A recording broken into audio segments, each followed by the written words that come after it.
It's time for PaleoRadio, only on Secular Media Network.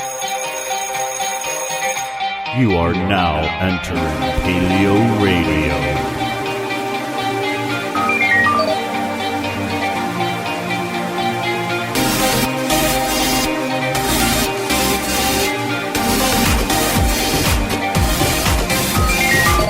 Welcome to PaleoRadio with your hosts Jeremiah Bannister and Joe Elder. Thank you, Angela.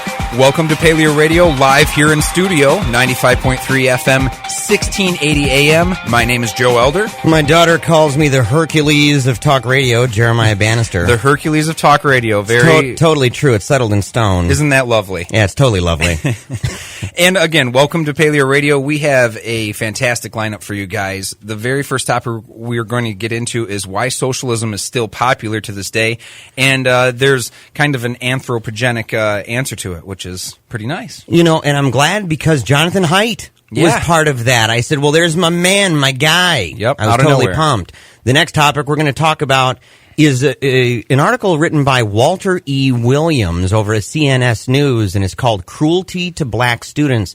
It's fascinating. It's tough. It is a hard conversation. It's going to be heavy and tons of fun. Yes, and after that, we're going to lighten it up a little bit with NFL players who admit that they do play stoned or have played stoned, and how many NFL players are using marijuana to this day. And a more serious note, to alleviate all the symptoms that they get from the pain relievers that they're consistently taking that are over the counter and legal. And it's going to be a lot of fun talking about that. Oh yeah. And then we're going to finish up with Flint lawsuit. Right? They threatened a lawsuit, but the state of Michigan removed their power to sue. Yes. Yes. This is insult on top of injury. So we've got a whole bunch of these great topics. And just in case anyone has forgotten, we are from Michigan. Yes, we do still care about the Flint water crisis that's going on, and we know that it's been more than 2 months, but there's still issues there. We're going to keep hammering at it. So. And if anyone would like to call, the number is 616-656-1680. Again, 616-656-1680 if you'd like to be part of the program. Perfect. All right, first topic. Why socialism is still popular. This is by John Basil Utley. Evolutionary psychology may explain it, is basically what he's kind of pushing for. Why is socialism still so popular? A suburb conference at Cato recently addressed the issue with new insights and new reasoning. Socialism should be discredited in this age for its incredible abundance and progress that we've seen elsewhere. Hunger has declined from 30% of the world's population down to 10%, yet with billions of more mouths to feed. Socialism's continuing appeal is irrational, and there must be some innate support for it that is in the needs of the human psyche. So he starts off pretty bold. Yeah, he doesn't like socialism at all. And this is Cato. I mean, people got to get it. I mean, Cato is a libertarian type organization here. They're not very friendly towards socialism, and they kind of went to the bottom of the barrel with some of the examples.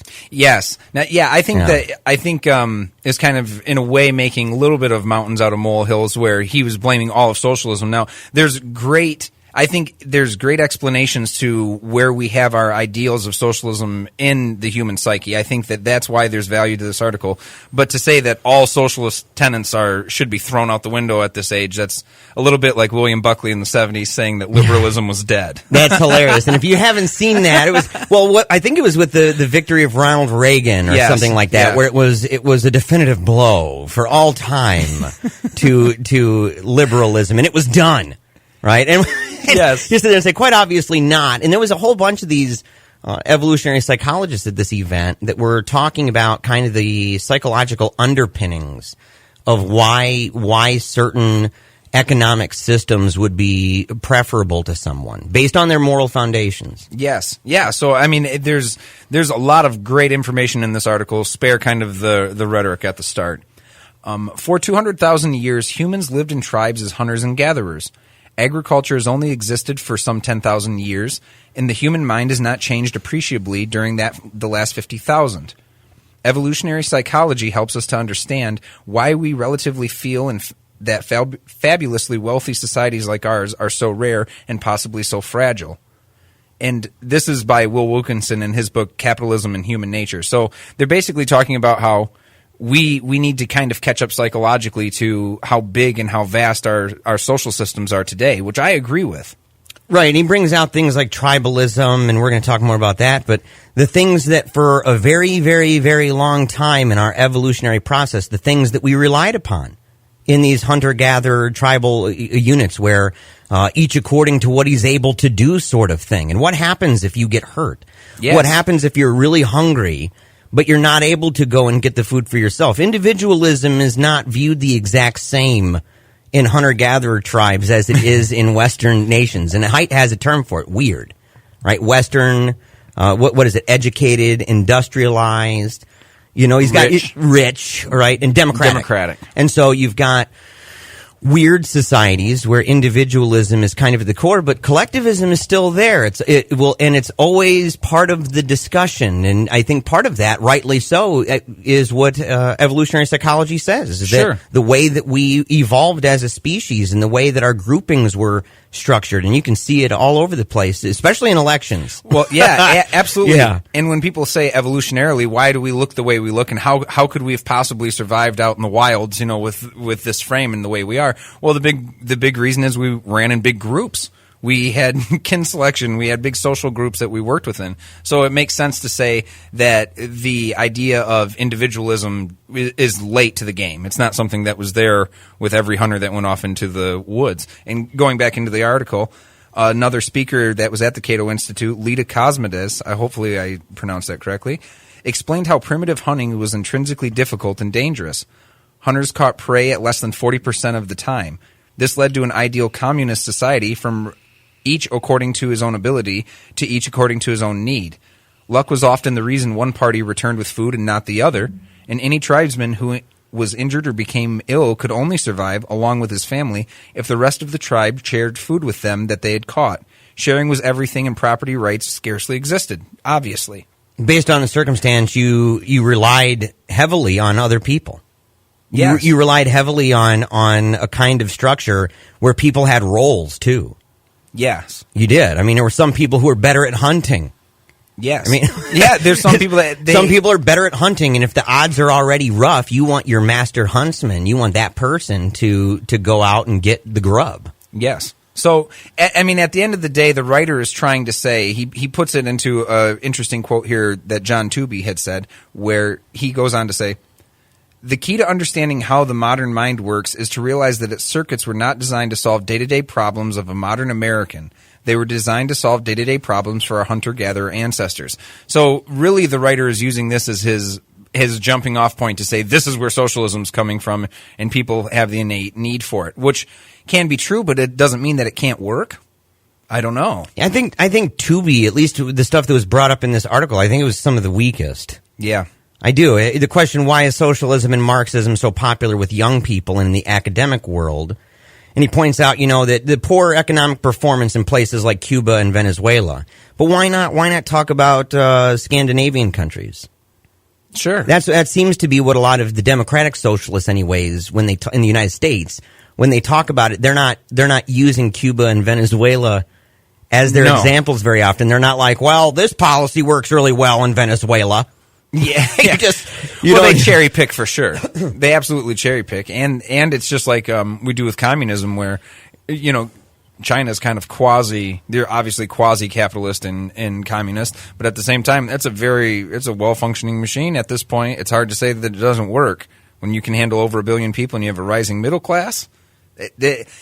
I'm only bringing that up to say that I don't really believe that it's a one size fits all deal. With all of politics, there's certain nations that have to have different democratic or altogether different political systems that don't involve democracy, and sometimes that works. I mean, China is a great example because they're a long historical entity, and they've had for a long time deep-rooted feelings of self-preservation and being able to provide for themselves and from within, and that's something that I think a communist ideal can work for, and it seems to work. And Tooby said this. I thought this was interesting, and I want to go and actually read more about this. And there's links in the article that allow you to go and see transcripts of this stuff. But he says the spontaneous order of capitalism doesn't reward superior professors and bureaucrats with the income and recognition they believe they're worth. But I wondered, why is that? I mean, he's an intellectual that in the marketplace of ideas is being sought after for this schwanky convention here. Sure. I mean, like, so obviously it's rewarding to be a professional in that field, a professor, to be academically qualified. The marketplace of ideas still rewards that, it seems. And so I don't really, when he said that the markets make intellectuals irrelevant, I thought, whether or not he said that, the way that it was phrased in the article, I was kind of like, well, that's weird. Yeah, I don't know how much I buy that. I need to see why, the rationale behind that. Well, there's not really a running stereotype of the poor intellectual. You know, the rags to riches guy, or the guy that has like we do with artists. You know what I mean? The starving artist. There's not the starving intellectual notion, and there's a reason for that. Is because there's definitely perks to it. What about the whole loneliness of modern society thing? Are you behind that? Like, saying that one of the reasons why it's kind of like psychologically nostalgic, this subtle, very subliminal kind of old tribal memory of the good world when people cared for each other. Do you think that there's some validity to that? I think there's validity to the thought. I don't know if there's validity to the actual, to it happening in reality. In the terms of, people have this idea of the noble savage, right? You know, like America was all fine and good before we came along, and that's acting like the Sioux tribes weren't violent, Cherokee tribes weren't violent before we got here, which is not true. And also, I'm not saying this as an offense of what we did in America. It's only to say that it's about perceptions. You know, I think that it's really easy to assume that back in the day there was some sort of rightness. It's like, you know, people talk about the 50s. You know, Leave It to Beaver House and the picket fence, and that's the best time ever. And did that time really ever exist? Nah, not for everyone. And it's kind of the same thing that we have here. But I do think that we have issues where people feel, even though we're very connected, the sense that we don't have so much face-to-face interaction, I think people do feel lonely even though they're connected. And I think that people feel like they're on the outskirts of society. But I think that's always been a general feeling that people have had. It's just extrapolated with the means of technology. I think it's instinctual that people are populist. Right, and it kind of hints at that, you know, with the racist rhetoric and even opposition to free trade, this kind of in-group, out-group, us versus them, zero-sum game that's in the mind of a lot of people. And a lot of it has to do with the way that we were programmed evolutionarily. Without a doubt. Right. Yeah, coming from the article, that's exactly right. Human minds are quick to define who's inside or outside their own group. Think of our tribal ancestry. The disposition to think in terms of us versus them is instinctual. The reason populist and racist rhetoric always finds ready acceptance is the same reason, especially when the growth slows and there's an economic crisis, just like, as you said. Wilkinson explains this in Capitalism and Human Nature in terms of EP, some of the animosity against free trade. He writes, positively, free trade is laudable for the way it encourages us to see members of unfamiliar groups as partners, not enemies. So, really, you have Wilkinson openly saying that there's a problem with free trade or these markets because you do look at those people as friends and not enemies, and naturally we should think of them as enemies, which I just think is that's a dangerous game to play too. Yeah, and I think that people can be against free trade and yet still look at people not as enemies. Without a doubt. You know, and say, yeah, that's a reason why you have alliances. I mean, there's a reason why you look at your different advantages that you may have. And trying to preserve certain kinds of autonomy. That's why there's a difference in free trade agreements between what the United States gets involved in and the kind of trade agreements that is involved with the EU. Sure. You know, there's different levels of responsibility for the partners involved in that. But I thought it was interesting. Can evolutionary psychology tell us which society works best? Does it weed out which does not work well, like utopias? And I think it's a good point to say that it helps us, quote, to understand that successful market liberal societies require the cultivation of certain psychological tendencies that are weak in Stone Age minds. Wow. Yeah, that ends it pretty well, at least. I would say check out the article, see what you guys think. In my opinion, you know, some cases he went a little bit too far, stretched it out. But I really do see the inherent need there of having a collectivist group in us to be able to distinguish us and them, and that's so natural. It's as natural as rain.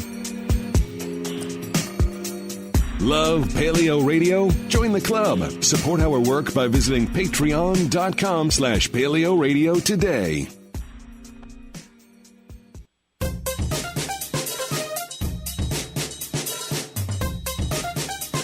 Back to Eagle and Dragon. We want to give a shout out to the people that are in-house today helping Paleo Radio out. Nathan Fennessy in studio, Jeremiah's wonderful wife, Angela, and also Lauren running the board. Thank you, Lauren.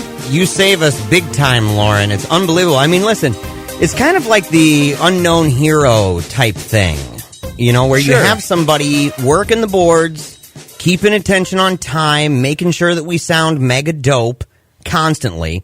And hey, it's a fantastic thing. Yes, it's wonderful. You're the wind beneath our wings for sure. You are. Yeah, if you'd like to call and be part of the program at any point, make sure to call 616-656-1680. We're moving on. This topic here, cruelty to black students. This is something you brought up when we were sharing ideas and sharing topics. You'd stumbled on this. It's by Walter E. Williams over at CNS News.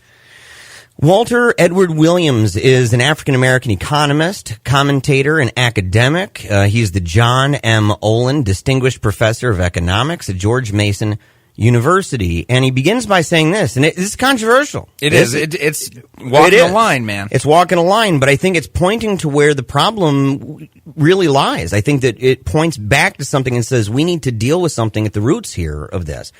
But he begins by saying, last year's college news was about demands for safe spaces, trigger warnings, and bans on insensitivity. This year's college news is about black student demands for segregated campus housing and other racially segregated campus spaces and programs. I totally disagree with these calls by black students. It's a gross dereliction of duty for college administrators to cave to these demands. But I truly sympathize with the problems that many black college students face. But for college administrators and leftist faculty, the actual fate of black students is not nearly so important as the good feelings they receive from a black presence on campus. Yeah, which is a strong claim to make, but I think he lays it out pretty well. He's dropping the gauntlet. He is. He is. Right from the get-go, he's saying this is a really big thing, and he's accusing this kind of power structure in colleges led by predominantly white, wealthy, weird people, according to the Jonathan Haidt thing we were talking about in the last segment, weird. And he goes and he says, let's examine some of the reasons for the problem. And he bases it on a couple things. He talks about SAT scores. He talks about ACT scores.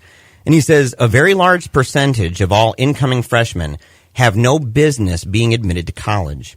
According to College Board's 2015 report, the average combined SAT score for white students was 1,576 out of a possible 2,400. Black student SAT scores at 1,277 was the lowest of the 7 reported racial groups. Yes. Yeah. Yeah. And so he talks about this and says, listen, when you're talking about people entering into college, entry level, the very thing leading up to your preparedness to even get into college in the first place, that you're looking at demographic statistics that say that one demographic is at 1576, another one is at 1277, and that this right here, he said this is important because the College Board considers an SAT score of 1550 as the benchmark that indicates a readiness for college-level work. Yeah. So, in taking that benchmark, only 32% of white students scored at or above that proficiency in math, but only 7% of black students did. 46% of white test takers scored proficient in reading, and 17% of blacks did. And those are big differences. Yes. And the other thing too is we're adding the caveat early, and this is what he gets into in the article as well, is there's a reason for this though. Is it because of racial differences? Not necessarily, but it could be very well because of access to resources and the differences that people have in that. And I think it's just a very important thing. But to consider these numbers, we have to look at the numbers for what they are. The ACT, another test that's used for admission into college, produced similar results. The Journal of Blacks in Higher Education reports that in an article titled The Major Crisis in College Readiness for Black Students, that 34% of whites who took the ACT were deemed college ready in all 4 areas, English, math, reading, and science.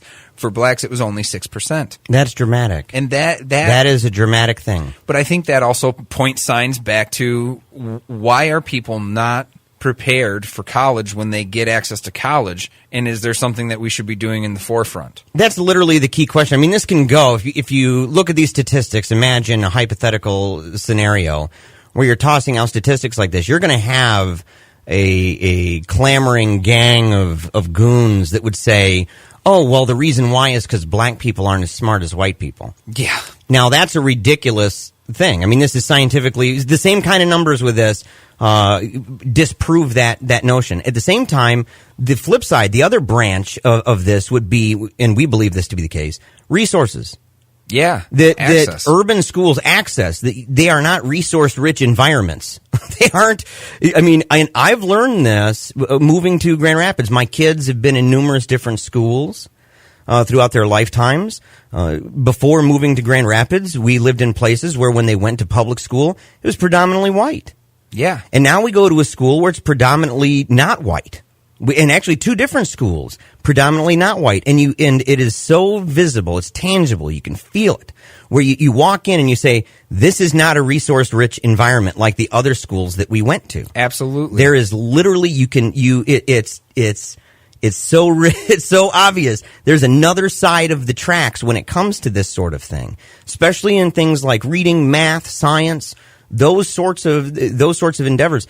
Major time deficit in urban schools. Sure. Major time. And we know that the allocation of resources isn't fair by any means. I mean, the term white flight is real, especially for high schools. When we saw in the 60s, when they were trying to push away segregation and we had people integrating schools, you saw white flight. That's the birth of the burbs. This is a little bit general, but the truth is, where did most of white suburbs come from inner cities? That's white people wanting to have the advantages and resources of living in the city, but not be around anybody else in the demographic and creating and cultivating a space for themselves that's just on the outskirts. That is what happened with our schools, and it's what happened with living spaces.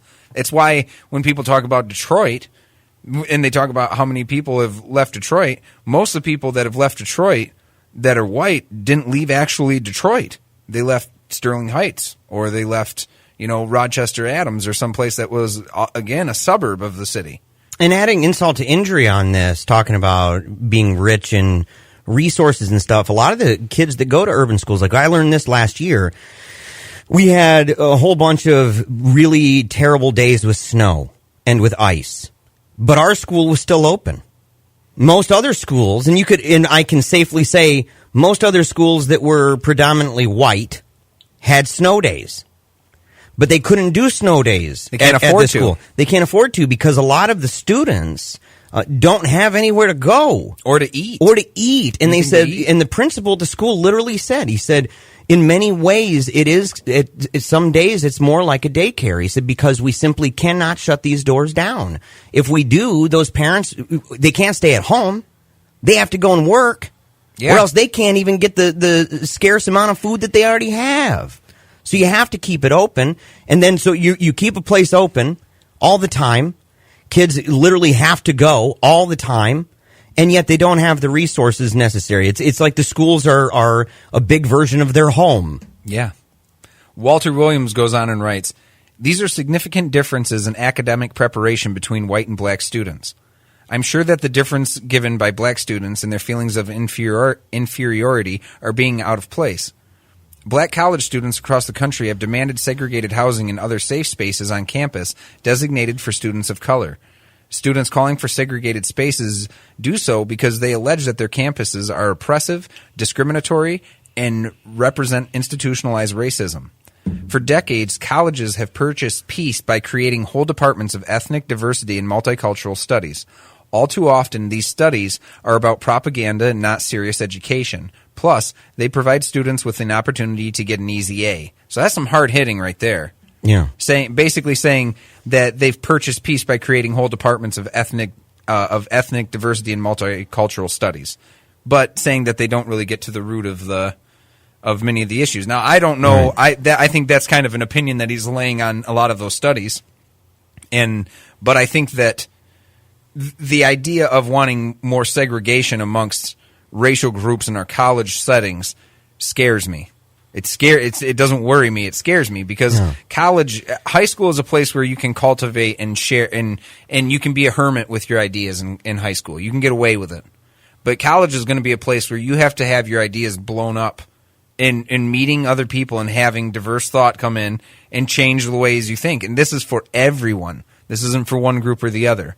And the more you level off and create barriers between groups at college, the more you're going to create different tunnels for people and different areas and avenues that everyone doesn't have to walk down. So you don't get the real grinding in education that you should get because you've basically walling yourself off and staying within your social groups. And he said that once again, that the problem begins way earlier than college. The National Assessment of Educational Progress, known as the Nation's Report Card, shows that nationally in 2015, only 7% of black 12th graders scored proficient in math, and only 17 did so in reading. This suggests that the average black 12th grader has an academic proficiency of a white 8th or 9th grader. Yes. That's big. That's a big deal. And so when you're bringing in, especially, and he mentions affirmative action, I don't know, he doesn't believe that affirmative action is doing too much good because it's bringing people in who are so far below the proficiency of what is required to do it. And so you have a large amount of people that are dropping out. So the issue, it throws the problem back to what leads to this in the first place, what leads to not being proficient in reading or proficient in science and math. Yes, and is it really doing anyone a favor to give someone a college education that they're not prepared for? We should be focusing on giving people the education in high school, getting them ready to take advantage of their college courses. 616-656-1680 to be on the show. We'll be right back after this.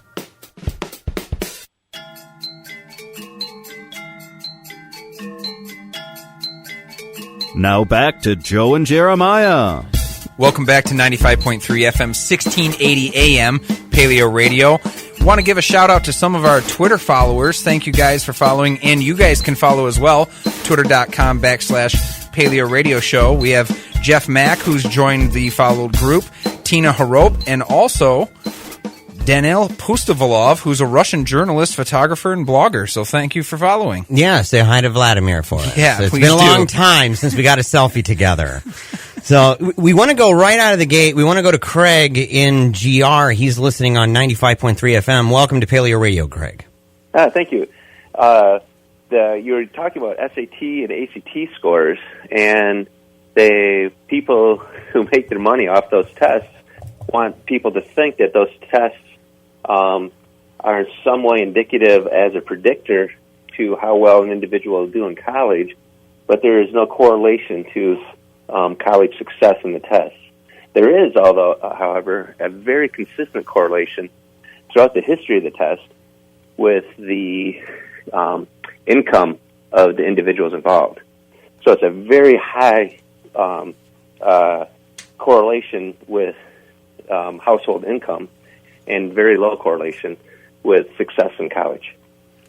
Yeah, so this is pretty well known in the industry. Sure. So all the same, though, black people would be dealing with that same exact issue, which is what we're talking about, right? Their access to resources growing up or before they get to college really has an indicative role in how well they do in college, correct? Which is why household income, I don't mean to interrupt, obviously, but with household income, when we talk about that, the reason why that would be correlated, I would suppose, is because so much of the funding from schools comes from homes that are actually owned by people, right? That if you have a place with a high a number of people who own homes and are paying into the system in that way, compared to regions where a lot of people are renting, people don't own.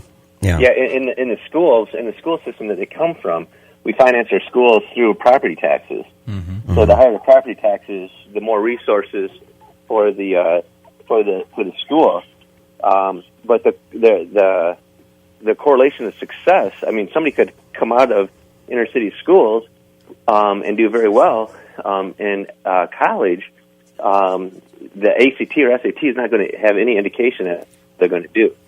I would say the only caveat I would give is that what he was talking about in that piece wasn't so much success as it was general preparedness. And if you don't have if you use those tests as a gauge for preparedness, which a lot of these groups do in the industry, I mean, we're talking the Nation's Report Card, we're talking the National Assessment of Educational Progress, that's an industry thing, and they rely on those and say, when it comes to preparedness, it can give some indication for if they're prepared, and if they're not prepared, that can give some indication for how well someone might do. They could beat that, right? They could still be successful and they could still make it through. And you could have people who are prepared in that sense and yet still not make it through. I mean, those things happen.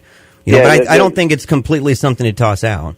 Mm-hmm. Well, no, it's something that you don't want to give too much credence to.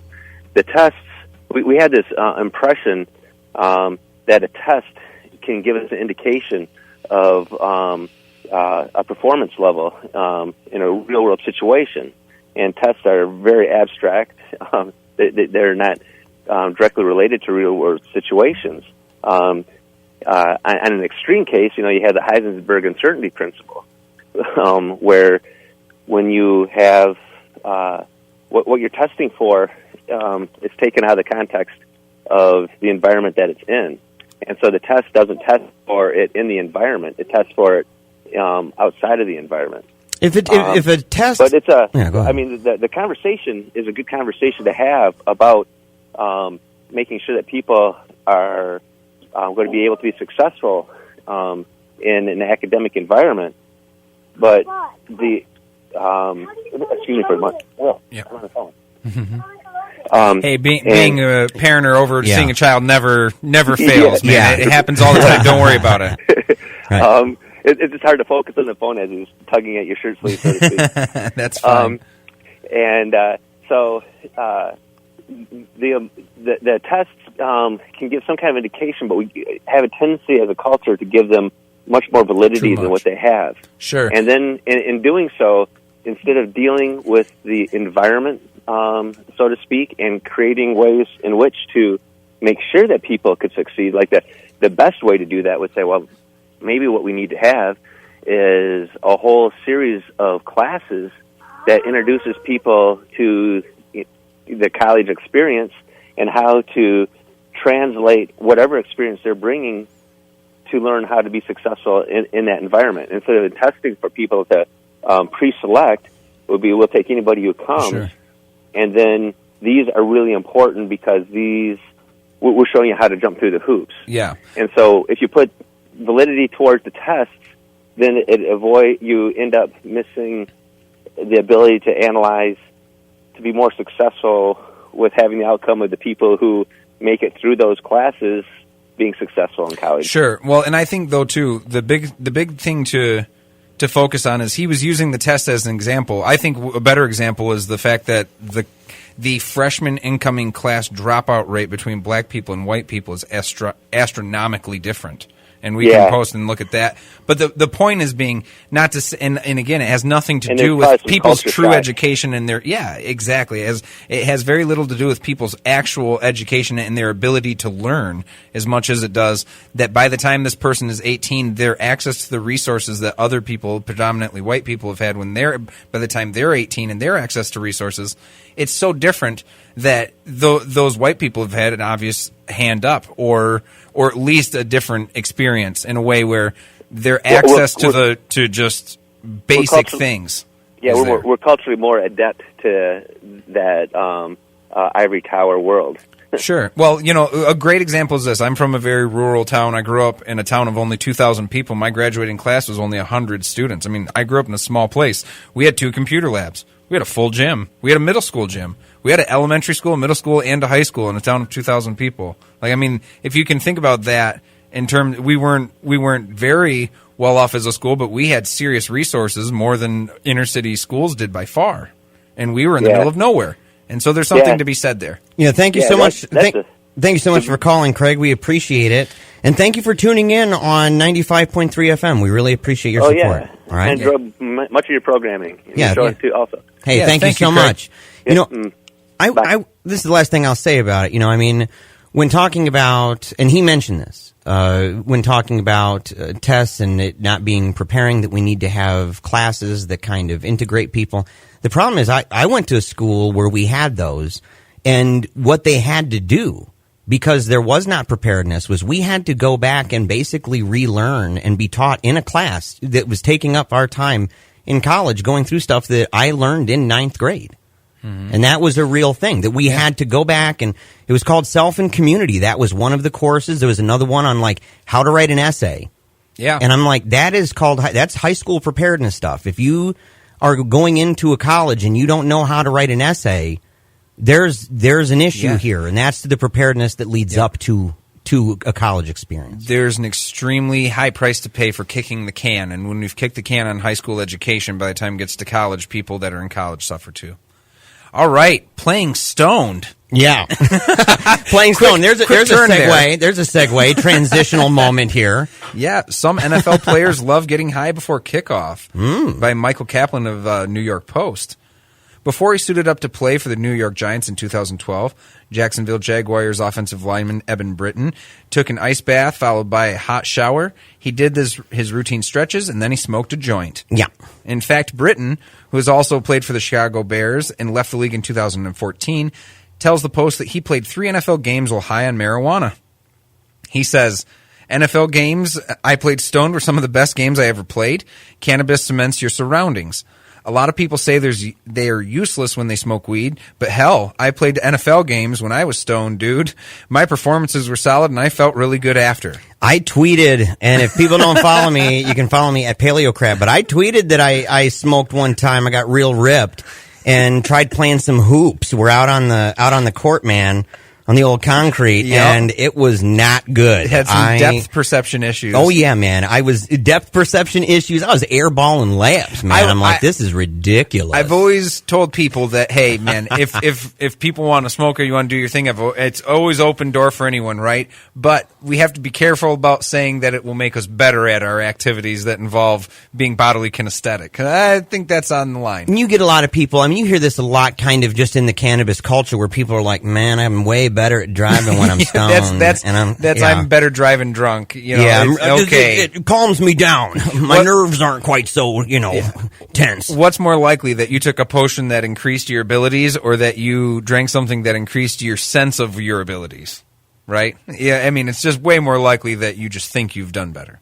And there's a problem that they were talking about distinguishing in the NFL between people who smoke for medicinal purposes and people who smoke for recreational purposes. Sure. But to me, I think that's such a thin line to cut. The basic one to get to, and this is what this article is mostly focused on. I know we kind of took it a comedic way, but the understanding here is that a high amount of NFL players smoke weed, and it's to avoid a lot of the offsetting issues that they get from the painkillers that they take that are actually administered to them by their doctors. And anti-inflammatories. I mean, people don't think about that. I mean, you're crunching into people. I mean, especially NFL. Oh. You're talking, these are monsters of men. And that is a fact. And this is not the days of old either. Like, we have to, everything is getting bigger and faster and stronger.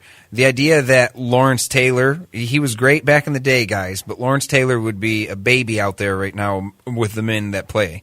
We're talking linemen that are 300 pounds that run under 5-second 40-yard dashes. Those are freakish human beings. And there's not too many. There's not too many William Perrys. That's right. Fridge. The fridge. I mean, you have to be pretty freaking buff. Even the guys who look like real chunky, those guys are just brick houses. Oh yeah, without monsters. Going back into the article, there's a growing movement among former and current NFL players calling for the league to lift its ban on marijuana.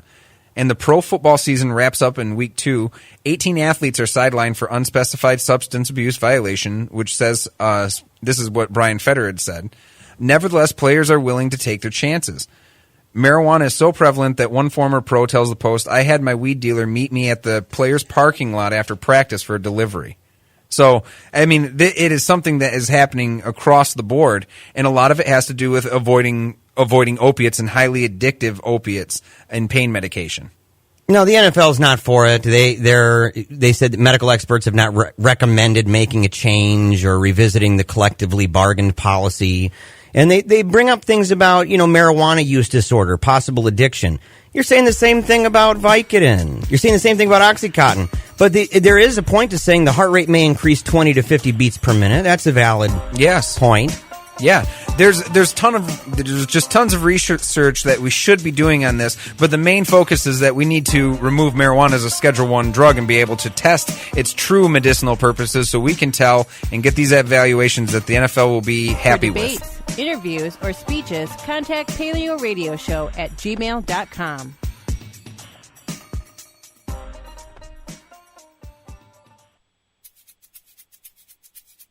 You love to hate 'em, you hate to love 'em. You just can't get enough of 'em, you sick freaks. Paleo Radio's on the air. Thank you so much, Nathan, for that introduction. You're a fantastic dude.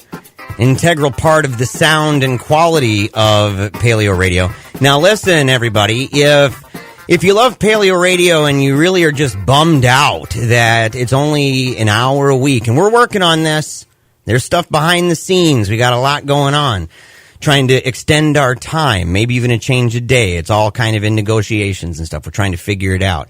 But if you're interested in getting more of this, then make sure to follow us on Facebook at facebook.com/PaleoRadio, because we're starting to do Facebook Live videos. Yes. And they're a lot of fun and interactive. You can call or you can write into us. We can see that, respond to it. We can do Q&As. It's a lot of fun. Yeah, hundreds of viewers live, hundreds of comments live. It's a good time. You can interact, you can engage, you can see Joe and I in personal and in intimate settings. Yes. I need to do a Facebook Live or a Periscope.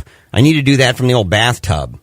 Oh, yeah, like scrubbing bubbles Periscope. Need what is it, a sugar bath is what I need. I need to get a sugar bath and get one of those loofah sponges that really just gets out the grease and just take a bath, maybe paint my nails, light some candles and talk into the camera. Have a delicate conversation with everyone. With all the paleocrats. So, hey, we're in the final segment here. We're almost out of time, but you're still welcome to call. The lines are still open. 616-656-1680. This last topic is the kind of thing that just makes me grind my teeth down to the nerve endings. I mean, it literally drives me nuts. Just as Flint threatens lawsuit, the state of Michigan removed their power to sue. Woohoo. Yeah, it's by Claire Burnish over at Free Thought Project. And I don't think we've ever cited the Free Thought Project since we began doing this. I don't believe we have. So there's a first time for everything. First time for everything. Claire, you did it. All right. Michigan has stripped the city of Flint of the ability to sue over the lead contamination of its water supply. As the Detroit Free Press reports, Flint Mayor Karen Weaver filed a notice of intent to sue the state of Michigan with the Court of Claims back on March 24th, the last day of a 180-day limit from the time the city became aware of potential claims it could make against the state. And this is according to the court rules. Yes. Right? But Weaver and Flint officials at the time of filing the notice, quote, had no plans to sue the state, but had to take action to reserve the city's rights, end quote, should that legal action have been warranted in the future. So they had to do this procedurally. Yeah. So that if information came out, and listen, information's constantly coming out. It's nonstop. It's nonstop. Right? It's not as much in the news. People aren't talking about it as much. But the idea that it just magically disappeared after Rachel Maddow did her, her appearance inside of that high school auditorium with the people, the idea that, wow, it's all done now. When Bernie and Hillary left, it was over. Well, yeah, when Bernie and Hillary left, it was all over. It's done, wrapped up, nice and neat with a bow. It's just nonsense. Yeah. And it is nonsense, and the problems haven't gone away, and it definitely hasn't gone away by just throwing money at it, which is what really stopped the media dogs from barking about it, was when the state of Michigan agreed to send the millions of dollars to Flint, and we had a few people come over, and there were some fundraisers. Now all of a sudden, pressure's off Governor Snyder, and I'm just baffled by this. And there are some people being prosecuted. And now there's rumor that there's going to be more. Yeah, now there's rumor that there's more. Well, he's using tax money. He's using tax money for the defense. He's awful. It's terrible. In April 2015, Flint gained back some autonomy with the removal of a controversial emergency managership. But underlying the lawsuit issue, the, quote, state still exerts partial control over the city through a 5-member receivership transition advisory board, whose members are appointed by none other than Governor Rick Snyder. Again, Nonstop. They're like, well, we've taken away the emergency manager that's appointed by Rick Snyder, right? Where we're making this transition thing, but now you have a 5-member board, and these members are appointed by this guy that is using tax dollars for his defense. Well, and when we were talking about kicking the can again earlier in the episode, this is another price you pay for kicking the can on letting an unelected official walk into your city and govern it. and say things like city council boards, these things, they don't affect me. I'm the rule maker. But one thing that drives me nuts about this story, I can't wrap my head around it, is every string that you pull leads back to Rick Snyder. A direct line of Rick Snyder to emergency managers telling the governance of any city that they run it, and they are running it on direct orders of who? Rick Snyder. How in the world can't he be connected to this in a way that is actually damning? The buck stops somewhere. Yeah, and it's kind of like you can see it from a mile away and go, boy, there seems like a line of culpability here kind of connected to this guy. And now, if Flint wants to bring a lawsuit, guess what it's got to do? Go around Rick? It's got to go and ask for permission and say, hey, can we sue you? I mean, give me a break. This is insane. Give me a valid reason for suing me, and I'll consider it. Yeah, that's basically what their response is. Yeah. Oh, man. So if the suit, and think about this. I mean, how is this not a conflict of interest? How is this not like, hey, we might be at the center of that suit, depending on the information that's constantly coming out, but we are also the ones that have to give the imprimatur to allow it to even move forward. So they could be literally the center of a lawsuit, and they can look at it and go, yeah, I don't think we're going to want that one. Man. You got to tweak the details. We don't want to be at the center of that thing. Apparently, the notice of intent from Flint hit a sore spot with state officials who had at the time already granted $67 million in state aid and were actively deliberating $165 million in additional assistance. But deliberating $165 million is not issuing it out. Let's be very clear about that. That's a nice, cute number, but it hasn't gone anywhere. Michigan House Speaker Kevin Cotter explained, as is quoted from the Free Press, a reckless lawsuit could throw the state budget into disarray and undermine everything we've done for the city. Everything you've done. This reckless lawsuit, if you were to sue us for your child having permanent nerve damage when we've already given $60-some million abstractly to your city and not you directly, that could be a problem for us. You might want to reconsider. That's basically what he's saying. Yeah.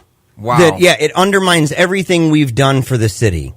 Everything that they've done for the city is, I mean, you sit there and you say, okay, you make decisions that result in the lead poisoning of a whole bunch of people. And just as a reminder, tons of kids. That's how people figured it out. It affects kids permanently, yes. Yes, pediatricians. And if you haven't seen any of the town halls that were done where you go and you see people, you really have to, because when people talk about this, it's easy to kind of put it into a number of the citizens of Flint. Well, what does that mean? You need to see a person. You need to look at a grouping of them and say, these are the people we're talking about. These people have kids. And they're going to be looking at their children and wondering, is this behavior? Is this way that they're behaving in school and performing in school? Is this just the result of them being young? Is it transitional for them? Or is it the fact that there's a possibility that they've got lead poisoning? We've got a caller on the line, Kelvin and GR. How are you doing, Kelvin? Hello? Hello. Hello. Hey, how's it going? Oh, it's going good. It's going good. One thing that I do want to point out is because 21 and up marijuana is on the ballot. Now, one doesn't see the beneficial prospects of taxing it appropriately, because in the state of Michigan, you have the situation occurring with the Flint water crisis and not being able to find the lack of funds, so we implement emergency managers into the situation. And also, you have the Detroit public school system situation where it's receiving lack of funding and the pensions are getting cut along with the hours. Now, if you did a flat tax, 25% on marijuana, you could even do more. You could go up to 35%, 40% if you really wanted to. Use the beneficial taxation, use the profit from that to fix those two situations, and you will still have money left, because the approximation of how much money Colorado has made through legalizing it, this just comes down to a structural, fundamental problem. Yeah. This is huge, and it's actually reaching the ballot, and now even the governor himself and the canvassers aren't even letting it on the ballot. Yeah, I do agree with you, Kelvin, but I want to ask kind of a philosophical question, I guess. But I personally think that a lot of it has to do, the biggest problem isn't so much that if the state had more money, they wouldn't have made the decision. It's the fact that they make decisions like this all the time. So it's kind of like, even if we had all the money and say it came through medical marijuana and we could fix this and we could throw a lot of money into Flint, the problem is how the machine works. So philosophically, what I'm saying is allocation of the money. Yes, if the car is broken, allocated. if the car is broken down, getting more gas into it doesn't really make it run, and that's what I think is the issue. This doesn't make too much sense because I don't have much faith at the federal level as well, but there's a federal injunction filed by two people that were part of 21 and up legalization efforts, and they have a federal injunction on the Board of Canvassers not to print any ballots till the votes are counted in the meantime, because Governor Snyder did that 180-day, it's been too long, not enough signatures, but they didn't even count it. Now, if a federal injunction goes across, what takes some smart individual tacking on a federal injunction that to put it on, they have to allocate the funds. Mm-hmm. Yeah. It would be nice. Yeah, it would be, because that would give President Obama extra bonus points, especially, give Democrats a little bit of a voting advantage, especially in those areas. Maybe not in this election cycle, but sure enough, in the next one. Yeah, great point. Thank you so much, Calvin, for that phone call. Thank you for tuning in. We love our listeners, and we love it when people give us a call. We love it when they reach out to us. And you can also reach out to us during the week as well. And you can do that not only with social media, Paleo Radio Show on Twitter, Paleo Radio on Facebook, but you can also do it by emailing us. And it's really, really easy. It's PaleoRadioShow@gmail.com. And we're always open to articles and to information like this. So, Calvin, make sure to write that email down, PaleoRadioShow@gmail.com. Absolutely, too. Selfless plug, since we're on it anyway. We host shows. We love going to different things. We MC for different events, too. So give us a call if you're interested in that. Yeah, but timing with this and wrapping this whole thing up, and it's crazy. And I encourage people, go check out the article, Just as Flint Threatens Lawsuit, the state of Michigan removed their power to sue, by Claire Burnish over at Free Thought Project. And talking about the timing, right? The timing of the amendment speaks for itself. This is Flint's chief legal officer, Stacey Irwin Oakes. She says previously the city administrator had discretionary authority regarding litigation. Now the city, including but not limited to the chief legal officer, can't initiate litigation and assert its right in court without state approval through the advisory board. Yes. This is obviously directly connected just with this. The timing of the amendment is not even questionable in my opinion. It's not questionable at all. No, the fact that Rick Snyder in the first place, it was very out in the open doing the Emergency Manager Act. We all saw that. Now it's just being veiled one step behind it. Okay, now if you want to sue people for the city of Flint and what happened there, we're going to dictate that whole system from just another veiled curtain. And that's constantly how he is governed. Seriously, I am more critical of Governor Snyder than probably any other governor we've had, just because it's constantly like this. It's always a veil of secrecy and getting his agenda done, always with backdoor deals, whether it's chair furniture deals for his son or for his stepbrother, or it's Flint with emergency managers, or it's just violating the state's rights and people's rights in Michigan. He's deplorable. We're out of time, and it's a big fat bummer. As always, we're working behind the scenes to make sure that we can extend our time. I think we've grown our britches. But, Joe, you have something you're doing this week, bro. I do. Next weekend, Sunday, October 2nd, I will be at the Riverfront Hotel doing Sunday Night Funnies, my next stand-up act. Please attend if you can. And we'll both be doing Facebook Live videos, no day set, but we're going to be doing these things. Make sure to check us out at facebook.com/PaleoRadio. Thank you guys for listening. We love you all, and we will see you next week. Have a great night. You've been listening to Paleo Radio, exclusively with Secular Media Group.